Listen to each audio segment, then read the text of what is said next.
All right.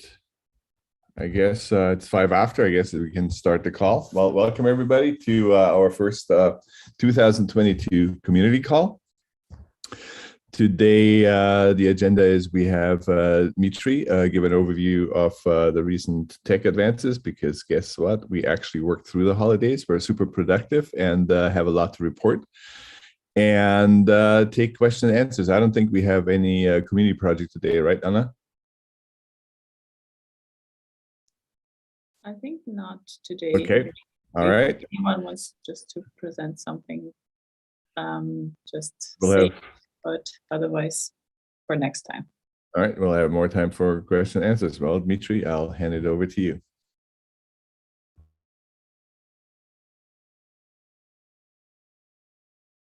Give me a second. I will make a more fancy background. Something like this. Wow. Now it feels real. Now it's like the entire level is elevated to high tech now. Cool. Awesome. So speaking about the updates, right? I'm expected to speak about the updates. We haven't delivered them. So we have a huge update of all the stack from the network, marine web. We updated libp2p. We did a lot of Aqua updates and a huge refactoring, and everything should arrive next week. And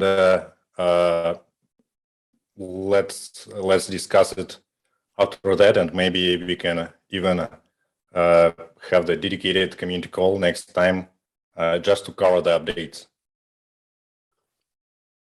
But if anyone from the Fluence team wants to share anything that sounds important, or if there are any questions, would be nice. I can share a few updates on the hackathons that are happening right now. For those who don't know, we have Gitcoin hackathon through Gitcoin called Shelling Point.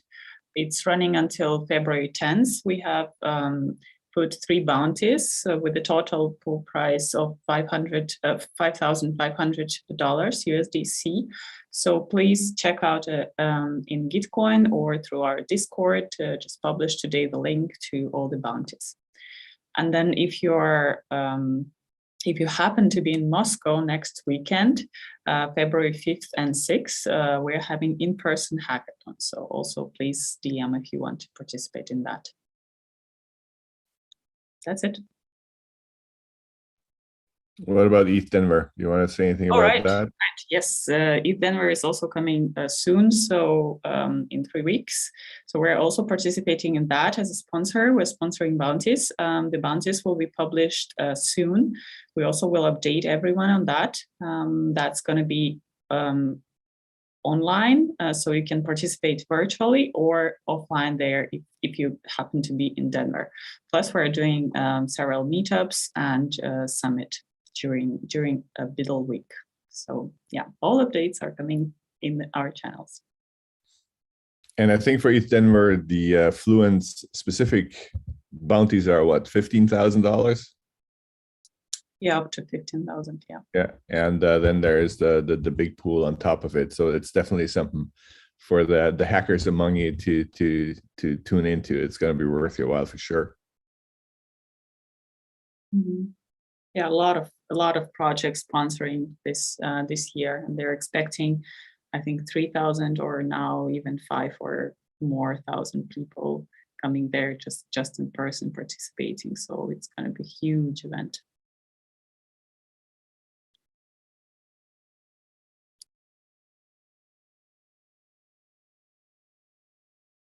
Okay, anybody else from team? Folex, Alexei, one of the many mics on the call.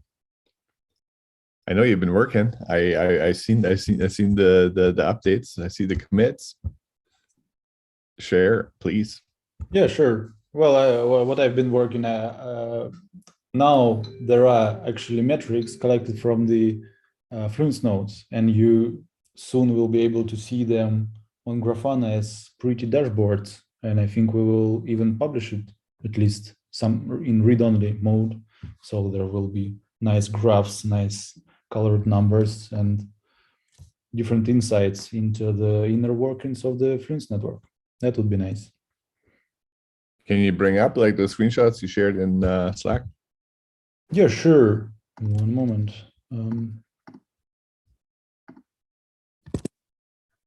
It's gonna be not very nice at the moment because it's all in the flux. So I wonder what that is. Don't remember. So there are some health checks. There is a number of connections that each node keeps. There are a number of this is basically how many work the system is doing at the moment. It's sleeping because everyone is here. And stuff like that. There is also oh, I did a screenshot. There is also different stuff collected for the Docker. So here you can see the load for all the nodes in the network and stuff like that. And I think it's still in the works. So we'll take the most useful metrics and show it somewhere in a read-only mode. Yep, that would be nice. So you can see how your usage affects the network. Like if I go to the dashboard, those numbers will change, and maybe at some point we will add some popular applications and protocols here, so you can monitor specific applications and stuff like that. So that's it. And is that going to be available in the Docker Fluence or Node downloads? No, it's gonna be like a website. Like right, but is it available for private networks or just? Yeah, sure. It's already available for private networks. Right. If you bring up a local network, you can it will publish Prometheus metrics. So you will have to bring up Prometheus. It will read metrics, and you can start Grafana. All dashboards are public, like configuration for dashboards. So you can just copy paste everything, and it will be the same. Cool. Always open source. Always. Good. That's cool. Anybody else? Pavel, not Mike. Well, I've released web workers. At least this is our internal name, how we call it. Basically, this is a feature which allows you to run EVM in background, both on Node.js and in browsers. So, for example, in our dashboard, I hope you've seen dashboard, dash.fluence.dev. We've managed to get a performance increase from several FPS to full 60 using this technology. So, it has been a lot of work, and hopefully it will be very useful for you.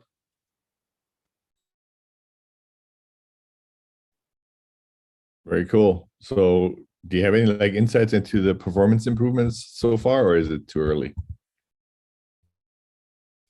Well, for the dashboard, the performance increase was huge. Without execution in background, it was, well, I'd say it was possible to observe real freezes in the UI. But when we moved all the execution into the background, then everything became smooth like butter. Smooth like butter. We like that. Cool. Thanks, Pavel. Anybody else from the team? The real Mike, maybe? Yes, but I have a pure internet connection today, so sorry for possible lags. After last call, that was probably in December, like like we have a huge progress in air. So now scalars are supported in lambdas. Then we fixed several bugs in Aqua VM. And also now I'm working on memory footprint, why this decreasing memory footprint in interpreter, and also investigation why basically why CRD give us about 10 times memory consumption. So when, for example, you're passing dates with size of X, then CRD give you 10x memory consumption. So it's basically it was unbelievable, but that's it. And also working on some stuff related to better support of faults streams, and also documentation is on the way. So probably that's it. Yeah, how about the documentation? How's that coming, Mike? Yeah, we are like Bernhard gives me the first version of documentation for Marine, and now we are working on a memory consumption. And when we released our network, we will mention, and we released. So I mean, by releasing, I mean that we will release memory limits in our network, and we fight and we will conquer this problem with memory. We will finish and documentation and the Marine book, the first version, and also we have planned to do Aqua book, but not now. So thanks, Mike. So if anybody is interested in contributing one way or other, or if you have any questions or themes or topics for an Aqua VM book or a Marine VM book, just put it in the issues or pull a PR in the respective repos, and we'll do what we can to answer and address your concerns and issues. Anybody have any questions on a call to anybody of the team, general, technical, whatever is on your mind, hackathons? Hi, it's Yura. I'd like to just check in to say I'm still here and I'm still interested in working as well. I've missed the last few calls, but you know, I'm still here. Maybe next time or the time after, I'd like to present what I'm working on. I'm almost done, but I just found a bug, and so now I just dismantled everything, so I can't show you anything at the moment. You can give a little teaser maybe for what you're gonna do next week. Okay, yeah, but I was just gonna say something about the documentation. Anyway, as long as it's positive, go ahead. I found I prefer examples over documentation. It can be something personal, but examples help me more or something, and most of the examples are like old ones, but that's maybe something to keep in mind.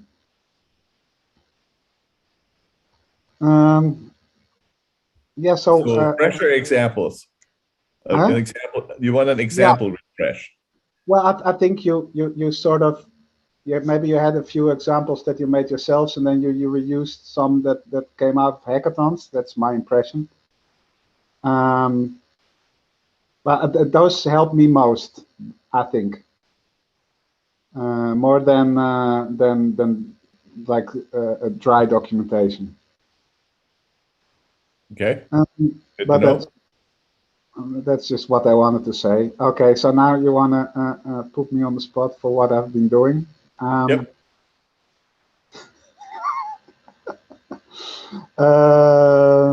Okay, I can't show you anything. Well, I can try, but I'm going to share screen. Just describe just a little overview for people who haven't seen. I mean, in many respects, you've sort of had the longest running, most complex project. What I'm trying to do is that if there is a DAO, for example, like Aragon, which has a stable front end, then if you create a vote or you make a vote on a proposal, there is an event on the blockchain. So there is a recurring script running on a Fluence node that listens to that particular event. And then when the event comes in, it polls like every 30 seconds. And when it sees that a new vote has been made, it goes to the graph to collect all the data on the proposal, and then makes a sort of a widget in HTML for it. Yeah, I'm almost done, but now I found a bug. And the cool things about what I'm learning about how to work is that basically every time the script runs, so every 30 seconds, I have it create all the services, and then at the end of the run, it just removes all the services again. And there's the bug now because it just keeps on creating services. But the cool thing about it is that it creates the service from a code that's on IPFS. And before it takes the code from IPFS, it goes to Ethereum contract and asks, okay, what's the latest code CID? What's the latest version of the code? So even while the script is running, I can update the individual services.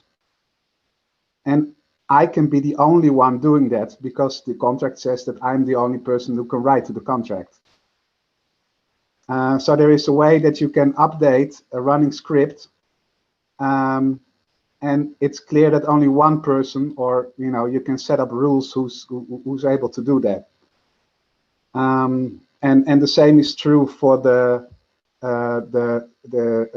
HTML template and all the things that are used in the creation of the output.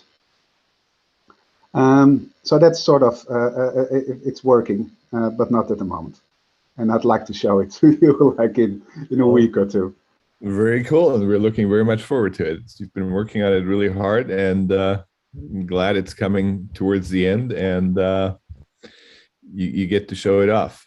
It's awesome. You also made some custom adapters, right, for Elasticsearch, for example. Is that right? Oh yeah. So one thing is that I try to I need to log all these things. So adapter is a sort of a big word, I think, but it's a module that loads with every service I create. Yeah, so that's is that a definition of an adapter? And it uses, but it's nothing more than that it uses the curl adapter, and it just makes a call. But it's easy. I can plug it into every service basically. So that's very easy for me to always be able to log from a service to a central place, so I can just see where all the errors are, and as I told you, because I can update the services while the script is running, I can just insert like logs while the script is running, just to see how far it goes and where the error might be. That's awesome. Very much looking forward to seeing it in action. That's great. I think we have a question, Harshal. Do you want to hang on? Yeah, the last one was I came in and you were talking about Denver. What about Amsterdam? We will be there as well. Just no details yet. Okay. We're planning, yeah, that's going to be a big week there. Yeah.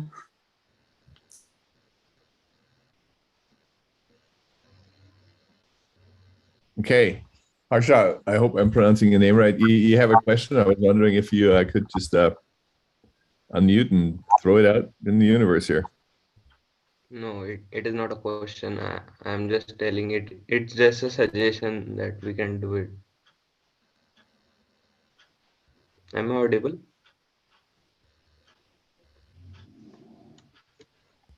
Sorry, you want to create a tutorial video? Is that the question?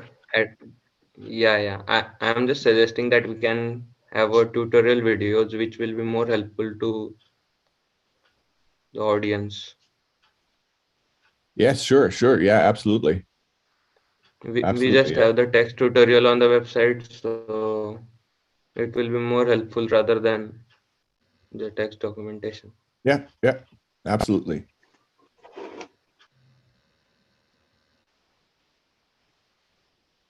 Anybody else? Questions, suggestions, flattering comments?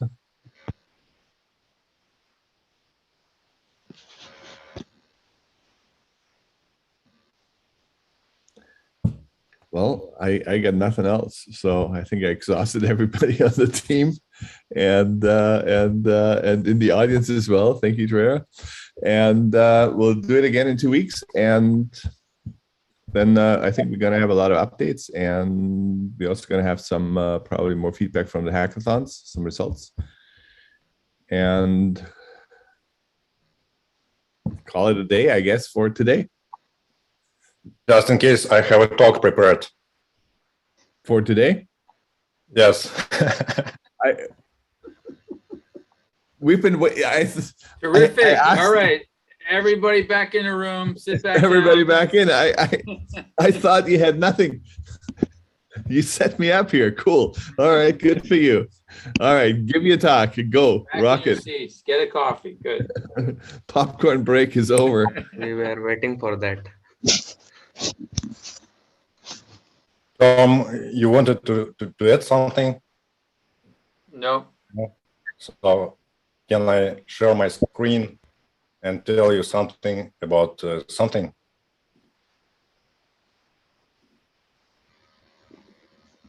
I will make it to the right shape. Hopefully. Yes, it resizes. Can you see the slide? Yes, you can. Awesome. So that's a super. This meeting is being recorded. Whoa. So this is a super fresh talk. I made the slides during the call. I finished the slides, so hope you will like it. It's about approaching Web3 with Aqua language and how Aqua language and Fluence in general can help. So it seems like we are in the middle of transition from Web 2 to Web 3 over the last years. And it seems like peer-to-peer is the next generation of internet computing. And these generations change periodically. So around 20 years ago, we approached Web 2 with cloud computing platforms, and all the mindset, all the setup, all the tooling around that evolved to use it efficiently. And we have a lot of products like the one that we are using right now, which emerges from this setup. And now probably we are switching to Web 3, but let's discuss why we are doing it and what does it mean. And let's discuss it in comparison. Web 2 and Web 3, what we had, what we have, and why. So first of all, let's speak about the common Web 2 distributed approach. If I'm a common ordinary Web 2 developer and I have a new project, then why will I make it distributed? Why will I allocate my code on many different nodes in the cloud? So the motivation, why distributed? First, I want to have fault tolerance. So I want my data to be replicated. I want to route computations to different services, to have redundancy and so on. So this is the first motivation. Second, I want to have everything I'm doing manageable. I want it to be maintainable, and I want to decouple life cycles of different parts of my service. So that's about decoupling and composition. And the common approach is microservices. So I can reuse microservices in different languages. I can wire them together, and so on. That's another motivation. Third, probably I want my application to be scalable and to approach the scalability in Web2 world in a distributed fashion. We have containers, we have metrics, and we have data grids, we have load balancing, and so on. So that's the third motivation. And finally, there is a number of cases when I want to do something distributed just to reflect a physical fact that something is essentially distributed. For example, Internet of Things or mobile phones or local networks. They are distributed because, for example, each person has his own laptop. So it's a distributed setup, or mobile phones, or name it. Another case is handling latency by geographic distribution with CDNs. So it's about the physical fact, and also it's about scalability. So that's why I want to be distributed. Cool. And why would I want to have something in Web3? So Web3, first of all, what is it? It's about being peer-to-peer, not just distributed, but more decentralized, more peer-to-peer, more permissionless. So the motivation for Web3, first of all, is economy and governance. It unlocks new ways to establish self-sustainability. It doesn't always mean to make money, but it means that you have the new ways to create something and to scale something, and that's important. And then after the economy, there are different properties that are also nice to have, and which actually make the Web3, like no single point of failure, no vendor lock-in. That's nice, and that's a property of peer-to-peer Web3 permissionless. You cannot be locked. Or community involvement. If you build a peer-to-peer network, if you make it accessible to everyone, if you make it open source, then it means that you open the doors for creativity and the community can be involved. If you build another cloud or another API and so on, there's no incentive to be involved because we have so many cases when enterprises uses the community creativeness and then just closes the door. We know many cases like this, like bans of different applications for Twitter API usage or clones of software made by AWS and so on. So in Web3, that's by design. We have community involvement. That's nice. Also, we could have a physical fact of a local scenario when our scenario is essentially peer-to-peer, and we just don't need to have a central entity to be in between. One of the examples is FireChat. FireChat just reflects the fact that we are close to each other and we want to communicate. And we have some means of communication with like Bluetooth signal or something like that. And finally, we have values, more social values like censorship resistance, data ownership, and deplatforming protections. And these values become more and more important over the years. So this is the main motivations that I can identify to build my project, my brand new project, in a peer-to-peer Web3 fashion. And let's get back to distributed. Okay, if I want to make a new fancy backend for a Web2 application and how I approach it. What's my mindset? First of all, I have a lot of experience. There are articles, software, it evolved over decades. But essentially, I have some problems or domains identified, and I have implementations of approach to these problems and domains. Like we have actor systems and implementations of actor systems like Aqua, my favorite one. But actually, you can think of services and microservices as an actor system done different way, but you can think like still in the mindset of actors. With actors and distributed setup, usually you have some kind of mailboxes. And for mailboxes, you have managed queues, Kafka, and so on to connect different parts of the application. You have persistence, and for persistence, you have many choices like key value stores, journals, write-ahead logs, different databases for any shape of data, and so on.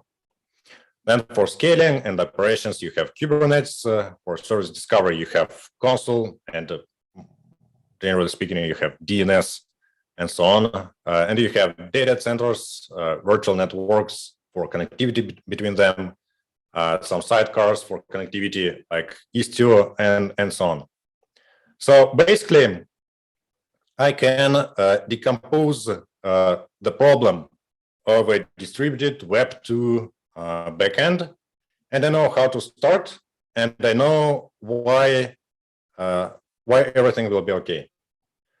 And I don't need always to get everything, but if I take almost any approach, probably it will have some solutions for every part of that.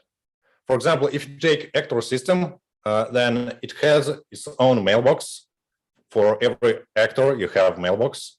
You can switch on persistence and have write-ahead log. You can scale, and it has some primitive automatic scaling with Akka. You can do service discovery with some small consensus algorithm or do a cluster.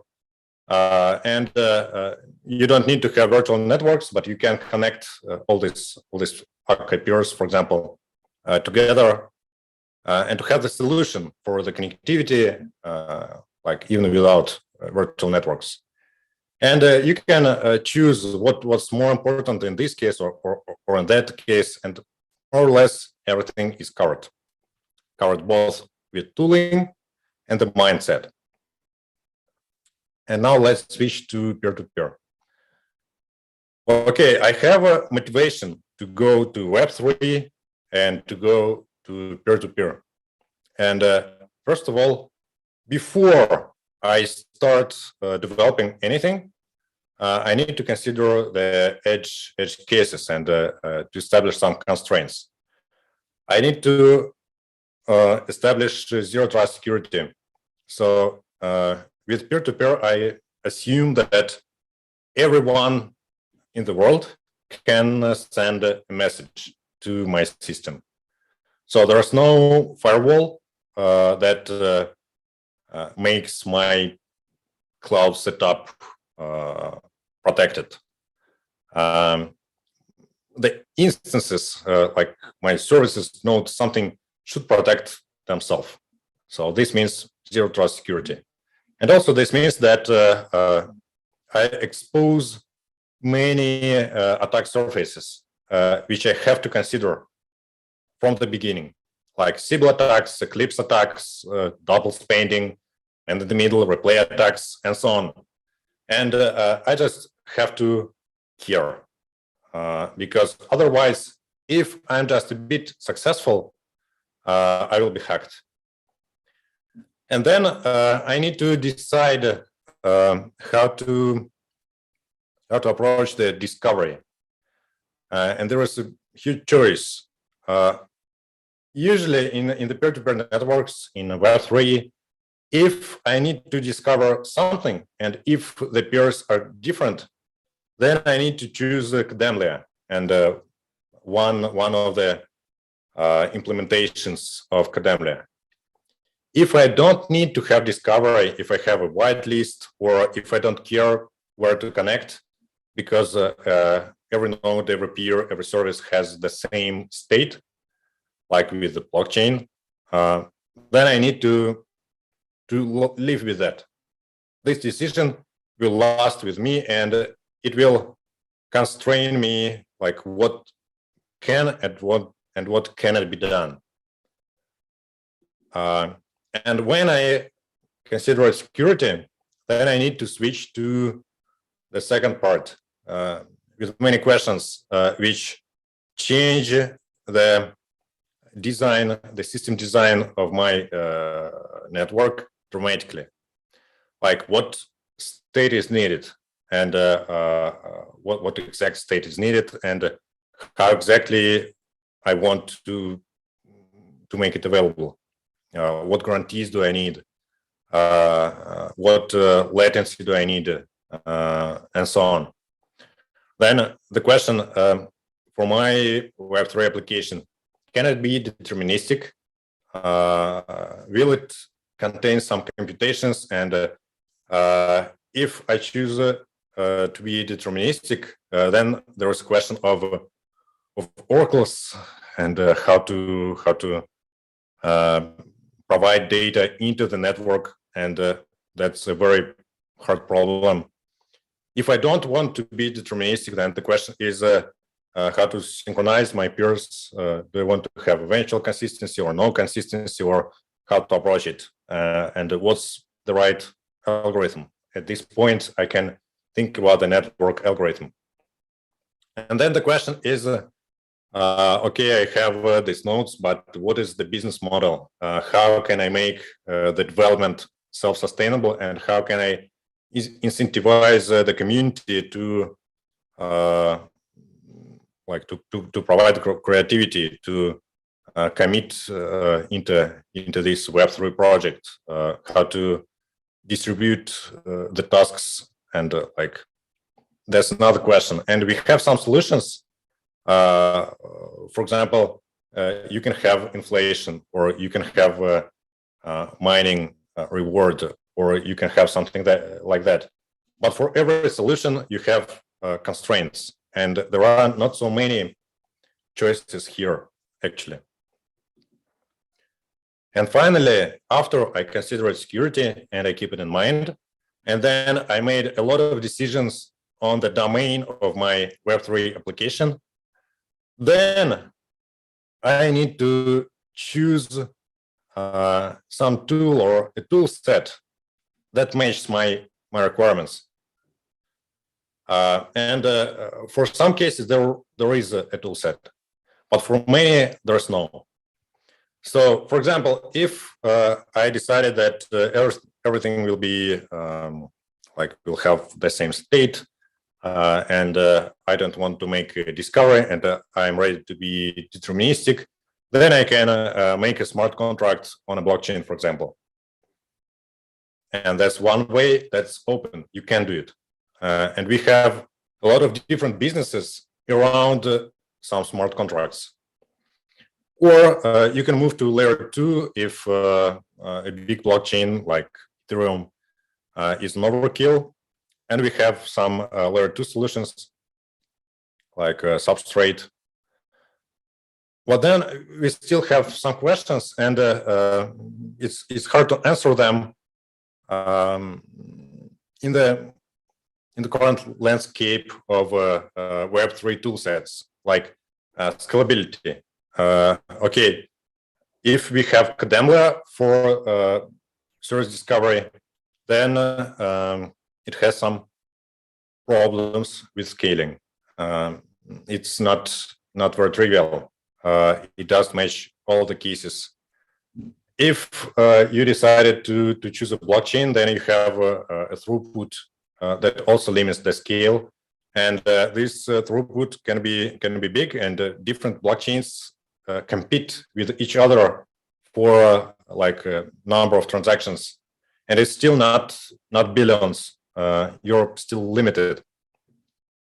And then the question, okay, I considered security, then I studied my domain. I got the requirements, and among the tool sets, I chose one that is the best available for me. Have I met the whys?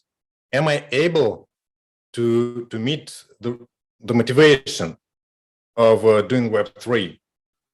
Or I have to compromise? And what the compromise looks like? So often when the tool set cannot be in par with a Web2 distributed tool set or a mindset for a particular use case, then the whys can't be met, the whys of Web3. And the choice is actually Web2. And why is it bad? Is it bad at all? Is it good or bad? So when you don't meet, when you meet the why, then it has some outcomes, as it's a new approach that changes people's lives a different way than all the Web2 projects did. So it's a new wave, and when it works for a particular problem, when we really have this solution deployed, working, and so on, then we see that there is demand. Like we see crypto and how it evolves, because we have solutions for crypto. We have blockchains, we have smart contracts, we have tokens, we have governance, and DAOs is a completely new field. And I personally believe that it's huge and super important. And we have many approaches to DAOs and to governance. We have protocols like Compound, which are essentially smart contracts. We have some more centralized solutions like Snapshot to help you manage your DAO. And that's essentially because we can do the DAO. We also have some community-driven networks, but not so many. And each one is quite specific in terms of the languages, algorithms, use cases, and so on.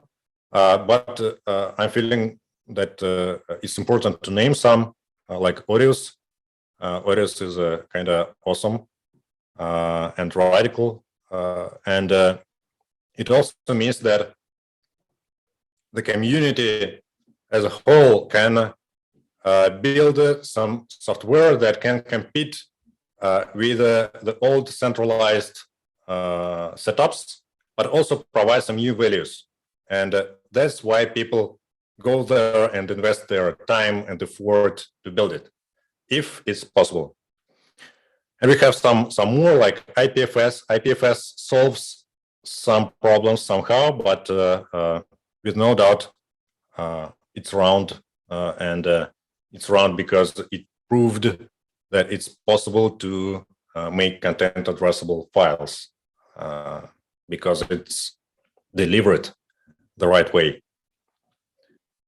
And when you don't meet the why, you actually miss the opportunity. So to not meet the why,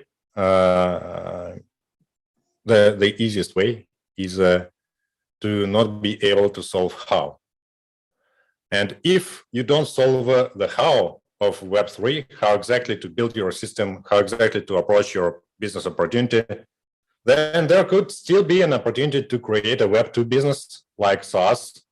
And we have some cases when we see that Web3 specific problems are fixed by centralized Web2 driven businesses. The most important example is in Yura. It fixes some problems with Ethereum by providing a Web2 driven SLA. But in this case, you miss all the values of Web3. You have no community involvement into your core product, into your technology. It doesn't evolve.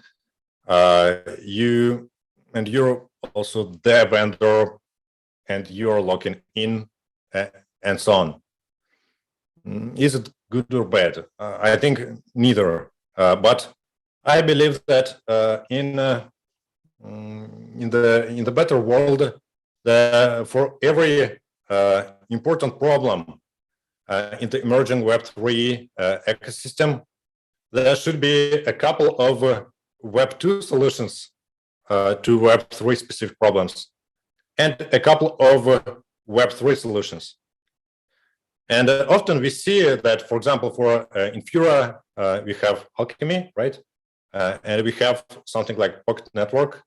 And I know about a lot of different approaches to decentralize this Ethereum access, but with no luck compared to Infura, because it's very hard to build, to maintain, to evolve, because there are many questions how to do it. So would be nice to bridge the worlds. And what does it mean? It means that ideally we want to get wise both of Web2 and Web3. Why both? Because we are doing Web2 kind of distributed development in a distributed way. And we approach these distributed setups with a specific distributed mindset. And Web3 is essentially another kind of a distributed network. It's not closed, it's open, but essentially we still have this fault tolerance requirements, scalability, and so on. Why do I say so on? Maintenance, scalability, and geography, or something like that. So we want to have this still, but also to be Web3 specific and to get the opportunity of the new web. We want to get wise of Web3. Let's take a look on them again. Like no vendor lock-in, open source, censorship resistance, data ownership, deplatforming protection, and so on, and the connection to the new economy as well. That's important. And to do so, it would be nice to solve the house of Web3 in par with Web2. And the problem of building a Web2 backend, a Web2 application, a distributed Web2 application is very, very well thought. So if we can leverage what we already have developed in this field, especially in theory, and solve Web3 specific problems somehow, it would be nice. And that's the approach of Aqua Influence. So Aqua approaches exactly this problem of filling the gap between Web2 and Web3, finally enabling Web3 in general, and enabling the businesses and the projects, the networks, the common goods of Web3, which do not evolve now because it's just too hard to solve all the problems in between. So Aqua brings some of the most common distributed practices into Web3 world. It provides microservices like actors like setup, and brings it to decentralized peer-to-peer Web3 environment, solving many low-level problems, and at current stage, unlocking and making like much cheaper than before solutions to the middle layer problems, to get the product level solutions on the next step. Yeah, and then you can meet the wise of Web3. So how can we approach these problems with Aqua? First of all, we take the theory of Web2 especially P calculus, lambda calculus. We use signatures all around, and we build everything from ground up with security in mind. And this means that in many scenarios, when you had to keep security in mind just to get from the blank page to hello world for your application, now you can focus on the hello world or on the application. That's super important. But it means that to provide the security and to fill this, to solve these fundamental problems, we need to begin with the new code base. We can use the well-known algorithms, distributed algorithms, but we need to implement them again just to have these properties achieved. So, for example, with Aqua, you can have discovery primitives. Like in Web2, we have many developed projects which evolved over decades or at least years, like console zookeeper or DNS. And a console means that you have a consensus based on raft. Consensus is essentially a raft algorithm and nothing more. And zookeeper is what? Paxos, right? It's also the algorithm, and both algorithms can be implemented in Aqua for non-global discovery, for application-specific discovery. But generally, Aqua and Fluence provides for Web3, first of all, Kademlia, and currently we are using the libp2p implementation of Kademlia. But we are going to switch. We are going to switch to Aqua and Marine implementation, the Fluence native implementation of Kademlia.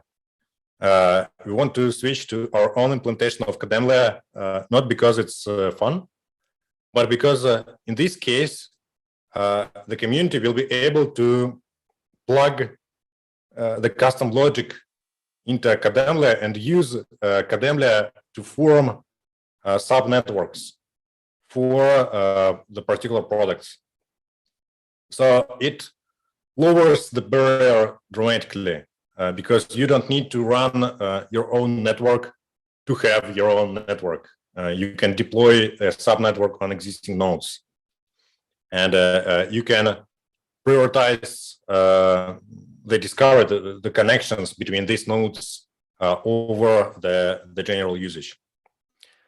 We have registry. It's previously was known as Aqua DHT. Now we are going to switch to the registry name. It's like IPNS, but not exactly IPNS. So it's a work in progress. Subnetworks is work in progress. Protocols is work in progress.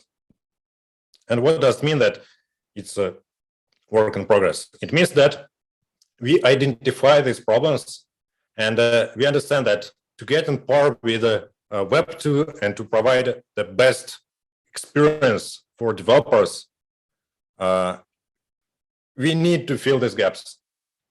And currently, we're more focused on the core implementation, on bringing these security primitives and so on, to make this possible and to make this stable. So if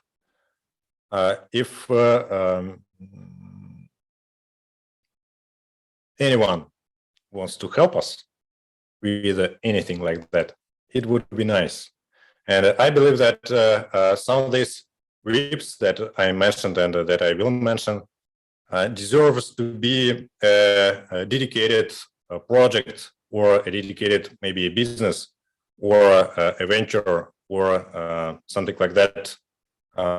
it's an opportunity to build on top of Fluence network and to provide to the community. So let's continue. Currently, we have only Kadem layer. We're working on all the other parts to get in par with Web2 solutions. Next, about the state synchronization. In Web2, we have databases of any scale for any data shape, like we have anything. For Web3, it's much harder, but we have blockchains, big and small, of various shapes and different algorithms. And with Aqua and Fluence, you can proxy requests to blockchains. You can delegate state synchronization to blockchain if you want to.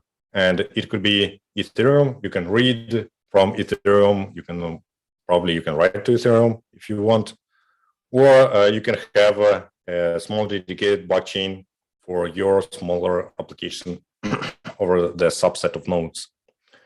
But it should be done. Another approach is IPFS plus orchestration. So it means that you can use IPFS to store files and to hash files and to access files and to transfer files. And you can use Aqua as a control plane to warm up the cache and to transfer files from the known destinations to another known destinations. If you have some knowledge from your application about where exactly the data is, then it becomes much more efficient to bring the data from that place to where you need it. Or there is space to make any other solutions using Aqua for control plane and some approach for storage. Aqua and Marine and Fluence provides access to the disk, sandboxes access to the disk, to the persistent storage, more or less persistent, and often that's enough. What do I mean by that's enough? I mean that you can take this capability and add some algorithm like Raft built on Aqua to replicate the data. Then about APIs and logic. In Web2, we have a huge number of languages, frameworks, and we have a lot of open source and we have a lot of closed source, like REST APIs, different software as a service, and so on. And you can just build your application from that things in a Web2 world. And often that's the only thing you need to do, just to wire different existing APIs together. For Web3, everything is a bit harder because you know about the problem of blockchain bridges, for example. It's not trivial to get data from one storage to another storage if you consider a blockchain as a storage, for example. But with Aqua and Marine, you can access APIs and services from Aqua, and you can bring services, or you can bring existing code bases to this Web3 setup, which sometimes very efficient and good. That's what we did with IPFS, for example. We brought the IPFS API or curl API to Aqua, and it can be reused in various scenarios with help of Marine, essentially. And for the new logic, for the new problems and new domains, or you can use Marine, our WebAssembly runtime, and to have you can have a security and portability of the code execution out of the box. So with Marine, you can run the code on the nodes. You can run the code on JavaScript. You can run the code on the browsers. We haven't released the Marine Web yet, but now I'm pretty sure that it's very close. So the portability is here. Well, it kind of solves the problem. So you can bring existing code using effectors, or you can bridge the code, or you can develop the code with any language that compiles to WebAssembly, which is much harder, but possible and doable. The next problem is operations and scalability. In Web2, we have a lot of tools like Terraform, Kubernetes, Docker, and so on. For Web3, it's time to replace Docker with WebAssembly. And with Marine, we have effects access with the help of WebAssembly because it's sandboxed, it's secured, and it's safe to expose the capabilities of the node to the outer world with WebAssembly. It's much more secure than doing so with Docker. That's why WebAssembly is so popular in Web3 world. And you can use Aqua for control plane. And if you have just running nodes, running Fluence nodes on the network, you don't need to redeploy nodes to compose, orchestrate, evolve, redeploy, update, and so on. So it's not exactly the replacement for Terraform, Kubernetes, and Docker, but it aims at the same problem. Then a couple of words about developer experience. In Web2, we have a lot of tooling to protect from common bugs and problems, and usually this is critical, just super critical to have. For example, Akka started untyped, but its development with untyped Akka is barely doable. It's super hard. It's extremely hard, and not a lot of people can do it without the proper typing and the proper patterns. That's why Akka evolved to typed actors and then to Akka streams with actors inside, and they hide this essentially untyped experience of distributed programming with the types. We approach the same problem with Aqua. Aqua is typed, and it helps developer to avoid problems and bugs as early as possible. And it helps to debug programs and so on, debug distributed programs, distributed scenarios.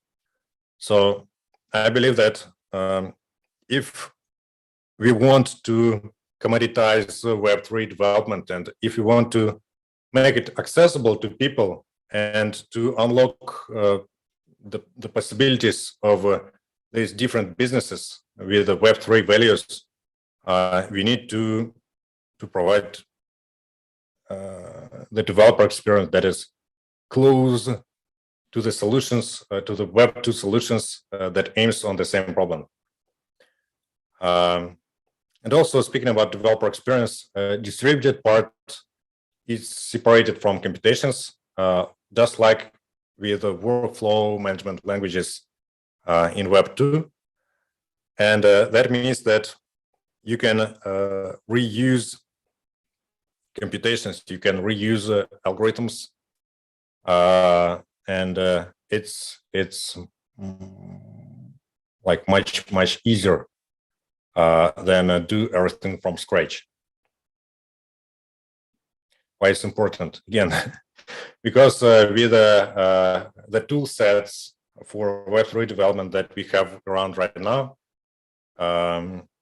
this separation of concerns is not done usually, and this means that you either take the whole stack with one language, with one set of libraries and so on, and live with that or not. And it means that in this case, you can reuse algorithm despite the use case, the language choice, and so on. Okay, I have a small number of slides, and I will try to get faster. That's about maintenance and creativity. Web2 frameworks, ecosystems, microservices. For Web3, we need to have distributed algorithms as libraries, and we need to have composability on language level, and that's what we have with Aqua.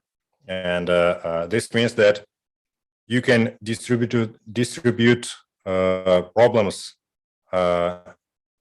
between different developers, and different developers with different interests and backgrounds can benefit from the stack and can add the value to the stack. So, and to wire everything together, we have WebAssembly interface types and Aqua instead of REST and GraphQL. Like the same problem, slightly different approach because a different domain. With Aqua and Fluence, you have mailbox. Like in Aqua, for example, you have mailboxes in Web2. And if this is not enough, you can use something like Kafka or managed queues. For Web3, you can do, you have the simple mailbox for every service on every peer. But it's kind of limited, just like in Aqua, the built-in mailboxes are very simple. But with Aqua, you can do the more complex patterns like back pressure, polling, persistence, and so on. And probably the generic solution for this problem of mailboxes, well, it looks like a business opportunity on top of Fluence because this problem can be solved. And it can be solved once for all, like it happened with Kafka. But the simple solution is already here with the service mailboxes. Then there is a problem of scheduler when you need to schedule the jobs and to distribute the workload among the peers. In Web2, we have a lot of solutions. In Web3, Fluence provides scheduler for Aqua scripts. It's very simple. It just runs some script recurrently. And it's probably the most primitive schedulers of Web2, like the built-in Aqua scheduler, for example. More complex things to be invented. So it's already here as a fundamental solution, but needs to be improved at least. And for economy, for the connection with all the new economy, it's more about Fluence than about Aqua. But in Web2, when you begin the new project, you have a lot of options like SaaS, subscriptions, application marketplaces. And for Web3, you also have some options like crypto, DAOs, or something like that. We want to implement some mechanics later as a part of the Fluence stack, but DAOs, if you have a DAO on some blockchain with a limited effort, you can connect this DAO to Fluence peers with like managed whitelist, for example, and that's Planet. That's not work in progress, but will be soon. And that's also important. So a few words about what Aqua looks like. If you don't know, you describe protocols, and like you can send some script. It flows from a node to node. It can call external APIs. It can get to another user, and it can reuse different protocols on the way. These functions, these protocols, has no need for central coordination, and it makes constitutes a single-use coordination network for every request. That's a tiny snippet of a hello world made trivial, finally, and running in a Web3 peer-to-peer fashion in 4 lines of code. So it seems very simple. You say that you want to call some function somewhere, and you want to get to this place through some relay. But actually, it involves all these signatures, different attacks protection, and all the stuff to make it trivial. Like, it has a lot of complexity.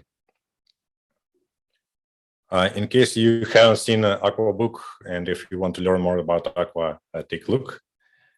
Fluence is live. You have a dashboard which looks much longer now, actually, and we have a list of links. Thank you for attention. I'm done. I'm good. Well, thank you, Dmitry. Good thing we stuck around. It was awesome. Questions, anybody?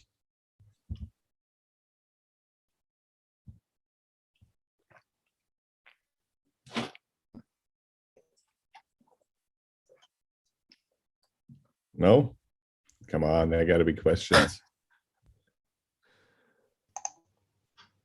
Can you share the slides on Discord or Telegram, as I was not able to note many of things? Yeah, sure. I will send the slides to Anna, and Anna will distribute them somewhere when you can find them. Thank you.